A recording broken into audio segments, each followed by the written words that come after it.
শুরু করেন? ভাষা আন্দোলন প্রথম 1948 সালে, সেটা হচ্ছে করাচিতে একটা অধিবেশন হয়। ওখানে পার্লামেন্টের অধিবেশন। সেই অধিবেশনে ধীরেন দত্ত পূর্ব বাংলার তরফ থেকে, তিনি কংগ্রেস নেতা। আগে কংগ্রেস নামে একটা দল ছিল যেটা যারা ভারতে আছে। তো সেই ইনি একজন ব্রিটিশের বিরুদ্ধে লড়াই করা এবং পাকিস্তান আমলে ভাষা আন্দোলনের মধ্যে লড়াই করা, মুক্তিযুদ্ধে। এই ধীরেন দত্ত প্রস্তাব আনলেন যে বাংলাকে উর্দুর সাথে রাষ্ট্রভাষা করা হোক, অন্যতম রাষ্ট্রভাষা হিসেবে স্বীকৃতি দেওয়া হোক।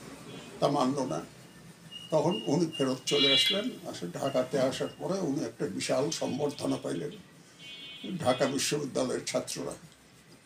তারা ঘোষণা করলেন যে 11ই মার্চ 1948 সেই দিন সারা দেশে ভাষা আন্দোলন, মিছিল, মিটিং এগুলো করা হয়। সরকারের তরফ থেকে 144 ধারা জারি করা হলো। আর এদিকে রাষ্ট্রভাষা সংগ্রাম পরিষদ ঢাকায় গঠন হয়। একটা হয় মৌলানা ভাসানী, সেটার আহ্বায়ক। আর একটা হয় ঢাকা বিশ্ববিদ্যালয় সংগ্রাম পরিষদ, সেটার আহ্বায়ক ছিলেন আব্দুল মতিন। এই আগেকার পাবনা জেলা, যেটা সিরাজগঞ্জ পাবনা মিলে, তো তারই সন্তান উনি, এই আব্দুল মতিন, ভাষা মতিন বলে পরিচিত। পাবনাতে 11ই মার্চ উপলক্ষে এখানে রাষ্ট্রভাষা সংগ্রাম পরিষদ গঠন করা হয়। তার যুগ্ম আহ্বায়ক ছিলেন আমিনুল ইসলাম বাদশাহ আর মাহবুবুর রহমান খান। বাদশাহ ভাই এই যে পাবনার রবির বড় ভাই, মারা গেছেন, 21 পদক পেয়েছিলেন। মাহবুবুর রহমান খান, উনি বাড়ি ঈশ্বরদী। এতে অংশগ্রহণ করেন সেলিনা বানু,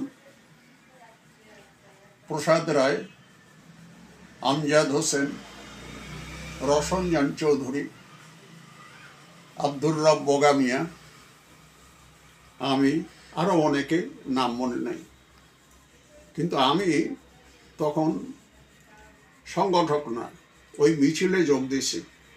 আমি 1 বছর আগে পাবনাতে আসি, আতাইকুলা হাই স্কুল থেকে আমার ভুলবাড়িয়া গ্রামের বাড়ি, পাবনা জেলার সাথিয়া উপজেলায়। সেখান থেকে আমরা পাবনায় চলে আসি 1947 সালে, যখন পার্টিশন হয়। তখন ভর্তি হই পাবনা গোপালচন্দ্র ইনস্টিটিউশনে। সেখান থেকে 48 সালে, আমি তো 47 সালে ভর্তি হই। 48 সালে ভাষা আন্দোলনের মিছিলে যারা নেতৃস্থানীয় ছাত্রনেতা আর কি, তারা সব মিছিল নিয়ে বিভিন্ন শিক্ষা প্রতিষ্ঠানে তারা করেন, ছাত্রদেরকে বেরিয়ে আসতে বলেন। আমরা বেরিয়ে যাই, মিছিলে যোগ দেই। সেই মিছিল একটা বিশাল মিছিল।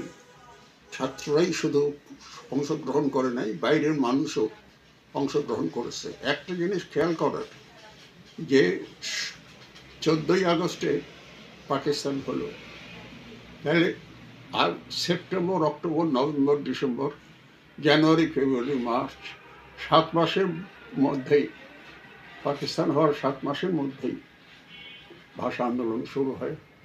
এবং এই ভাষা আন্দোলন হচ্ছে এমন একটা ব্যাপার যে যখন ধীরেন দত্ত ওখানে প্রস্তাব করেন, তখন তাকে পাকিস্তানের দুশ্মন, ভারতের দালাল, বাংলা মুসলমানের ভাষা না, হিন্দুর ভাষা, ভারতের ভাষা, ইসলাম বিরোধী ভাষা, এই সমস্ত লিয়াকত আলী খান, তখনকার প্রধানমন্ত্রী, এবং অন্যান্য মুসলিম লীগ নেতারা বলে। উনি চলে আসেন। আসার পরে এখানে ঢাকাতে ছাত্র নেতারা সম্বর্ধনা দেন সেই সম্বর্ধনা অনুষ্ঠান থেকে 11ই মার্চ ভাষা আন্দোলন রাষ্ট্রভাষা দিবস পালনের আহ্বান জানানো হয়। তখন সারা দেশে এইরকম রাষ্ট্রভাষা সংগ্রাম পরিষদ গঠন হয়। তো ভাষা আন্দোলন ওই মিছিলে আমি ছিলাম। ওই মিছিলে ভাষামতীন ঢাকা থেকে উনি আসছিলেন পাবনায় গোপনে, ওনার ওয়ারেন্ট আছে, গ্রেপ্তারি পরোয়ানা আছে। উনি আসছিলেন এখানকার আন্দোলনটাকে অর্গানাইজ করার জন্য। মিছিলের মধ্যে উনি ছিলেন, কিন্তু এক পর্যায়ে যখন পুলিশ ব্যারিকেড করে তখন উনি বুঝতে পারলেন যে ওনার গ্রেপ্তার হওয়ার প্রস্তুতি নিছে পুলিশ। তখন উনি টুক করে পেছন দিয়ে বেরিয়ে যান, বেরিয়ে ঢাকা চলে যান, গিয়ে সেখানে কাজ করেন। আর এখানকার মিছিলটা যথারীতি চলে। পুলিশের ব্যারিকেড ভেঙে আমরা মিছিলে যাই এবং একটা বিপুল সারা জনগণের পক্ষ থেকে পাই। এরপরে প্রতি বছর 11ই মার্চ, না এইবারে গ্রেপ্তার হয়ে যায় আমিনুল ইসলাম বাদশাহ, মাহবুব রহমান খান, সেলিনা বানু, আমজাদ হোসেন, রওশনজান চৌধুরী, আব্দুর রব্ব কামিয়া, এরা গ্রেপ্তার হয়ে যান। কিন্তু অন্যরা ছাড়া পেয়ে যান। আমিনুল ইসলাম বাদশাহ প্রায় 4.5 বছর একটানা জেলে থাকেন, তারপরে মুক্তি পান। আসলো 11ই মার্চ প্রতি বছর পতাকা দিবস বা রাষ্ট্রভাষা দিবস হিসেবে পালন করার। সেটা করতে করতে 52 সালের 21শে ফেব্রুয়ারি এখানে যে সংগ্রাম পরিষদ হয় তার নেতা ছিলেন আব্দুল মমিন তালুকদার, ছাত্রলীগের নেতা। আমি তখন ছাত্র না, ম্যাট্রিক পাস করে চাকরিতে ঢুকছি। আর তখন শিখা সংঘ নামে একটা সাংস্কৃতিক প্রতিষ্ঠান আমরা গড়ে তুলেছিলাম। সেই প্রতিষ্ঠানের পক্ষ থেকে আমরা মমিনদারদের সঙ্গে যোগাযোগ করি যে আমরাও এই আন্দোলনের সঙ্গে যুক্ত হব এবং আন্দোলন করব। উনি খুব খুশি হলেন। তখন আমরা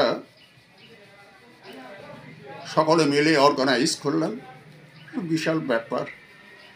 এই আন্দোলনে অংশগ্রহণকারী নেতারা হচ্ছেন আব্দুল মমিন তালুকদার, আব্দুল মতিন ছাত্র ইউনিয়নের আর মমিন তালুকদার ছাত্রলীগের, কামাল লোহানি ছাত্র ইউনিয়ন, আলী আজহার ছাত্রলীগ, খালিদ হাসান নিনু ছাত্র ইউনিয়ন, মাহমুদ আলম খান আওয়ামী লীগ, শাহজাহান মাহমুদ ছাত্র ইউনিয়ন, পরেশ দে ছাত্র ইউনিয়ন, সৈয়দ রেজা কাদের ছাত্রলীগ, জয়নুল আবেদিন খান ছাত্র ইউনিয়ন, নুরুদ্দিন ছাত্র ইউনিয়ন।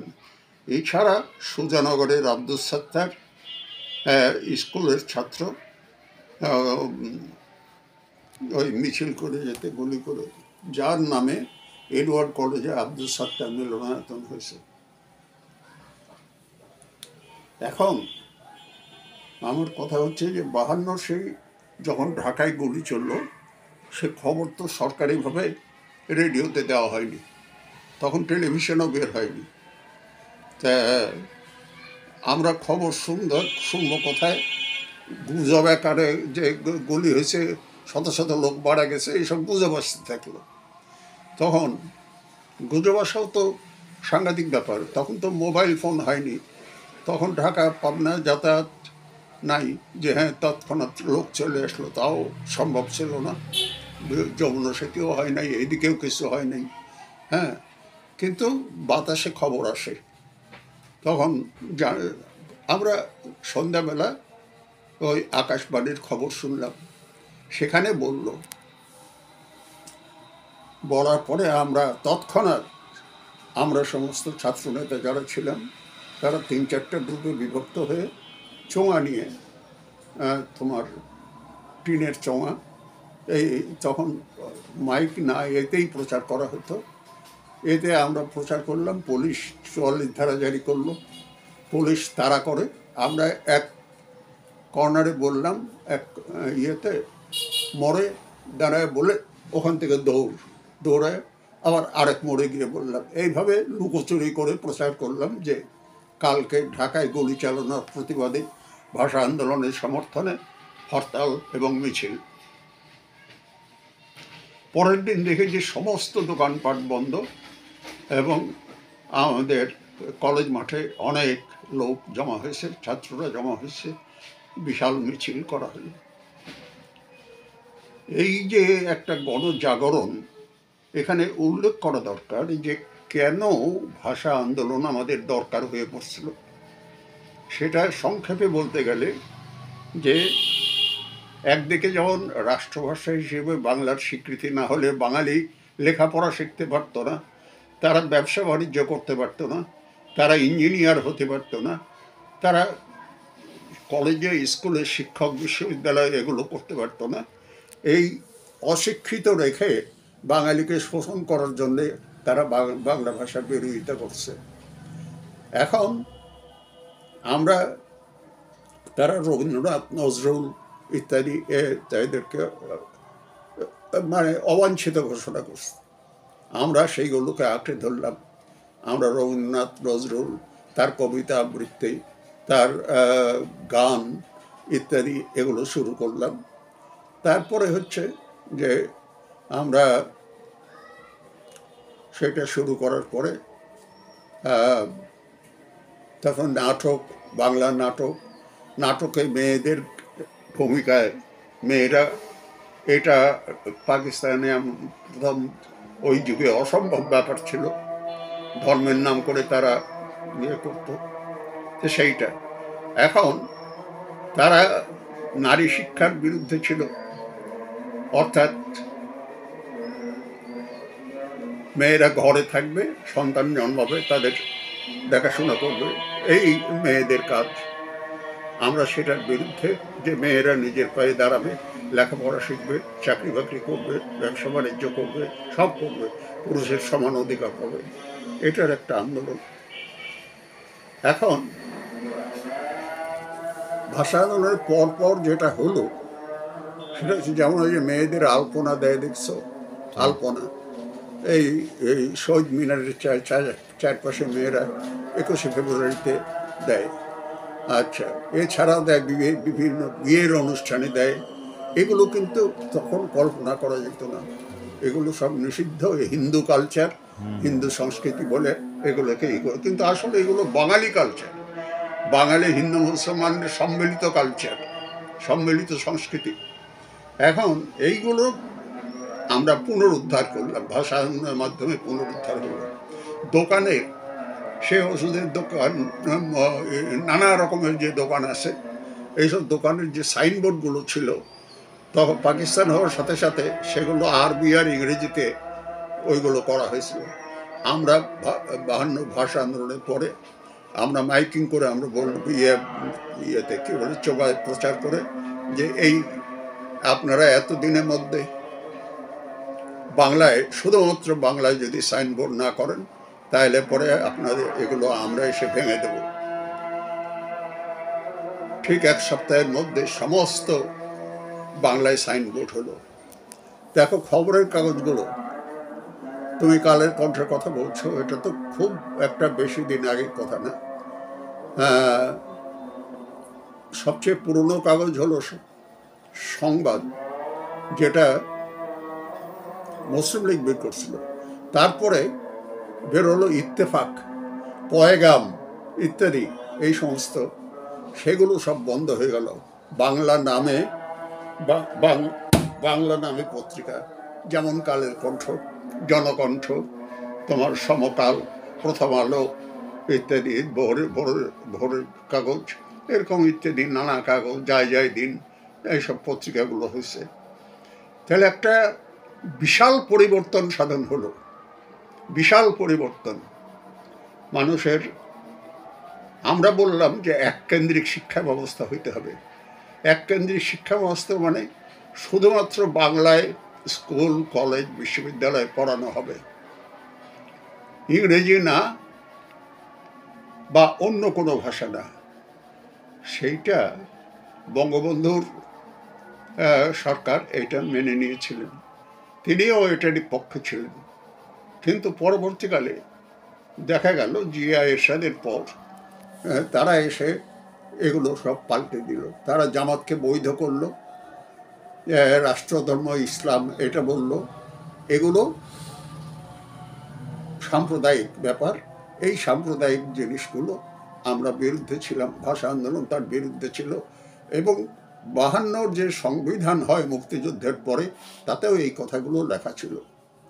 এখন এককেন্দ্রিক শিক্ষা ব্যবস্থার পরিবর্তে দেখো যে কিন্ডারগার্টেন ইংরেজি মাধ্যমে শুরু হলো, অসংখ্য মাদ্রাসা গড়ে উঠল। এই যে মাদ্রাসায় আরবি ভাষায় পড়ানো হয়, হ্যাঁ, মুসলমান নিশ্চয়ই কোরআন শরীফ পড়বে, যার যার ধর্মগ্রন্থ সে পড়বে। এখন হিন্দুরা গীতা পাঠ করবে, রামায়ণ মহাভারত পড়বে, খ্রিস্টানরা তাদের ধর্মগ্রন্থ পড়বে।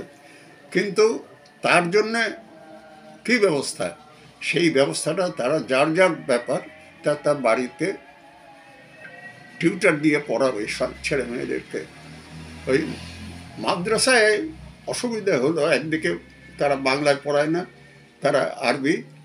আর হচ্ছে যে মাদ্রাসা থেকে পাশ করে সেই সব ছেলেমেয়েরা, হাজার হাজার ছেলে মেয়ে, তাদের চাকরি বাকরি কোনো কিছুর ব্যাপার হয় না, তারা চাকরি বাকরি পায় না। পায় বিশ্ববিদ্যালয় থেকে যারা পাশ করতেছে, কলেজ থেকে যারা পাশ করতেছে তারা।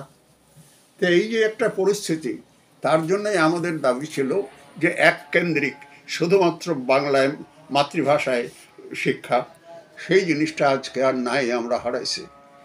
এটার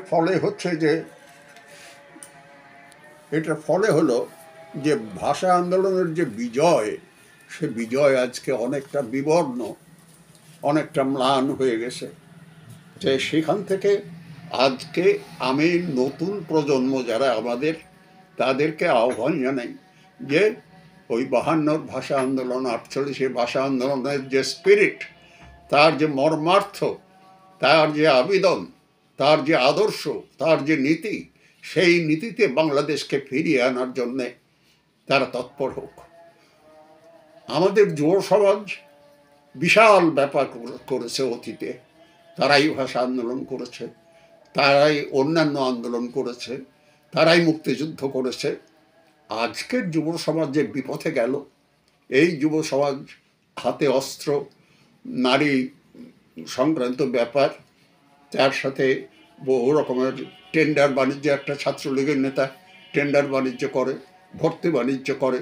এডওয়ার্ড কলেজে ভর্তি হতে হলে পরে ওই প্রিন্সিপাল কিছু ব্যাপার না, তাদের পারমিশন না হলে তারা তালিকা দেয়, এদের ভর্তি করো, বিনিময়ে তারা টাকা নেয়। এই যে এই সব বেআইনি কারবার, এইগুলোতে যুব সমাজ বিক্ষুব্ধই শুধু না, এক অংশ যেমন পচে গেল, আর বিশাল অংশ যুব সমাজ তারা নিষ্ক্রিয়, তারা কোনো সংগঠনে নাই, আন্দোলনে নাই। আমি মনে করি যে অবিলম্বে এটা পরিবর্তন করা দরকার। যারা অপরাধী তাদের বিচার করা দরকার। আর সমস্ত ছাত্র সংগঠন যাতে স্বাধীনভাবে বিভিন্ন শিক্ষা প্রতিষ্ঠানে কাজ করতে পারে, তার সুযোগ দেওয়া দরকার। তার জন্যে ডাকসু, রাকসু, বিভিন্ন কলেজের ছাত্র সংসদ, এগুলোর নির্বাচন যা বন্ধ করে রাখা হয়েছে, এতে দেশের ক্ষতি হয়েছে।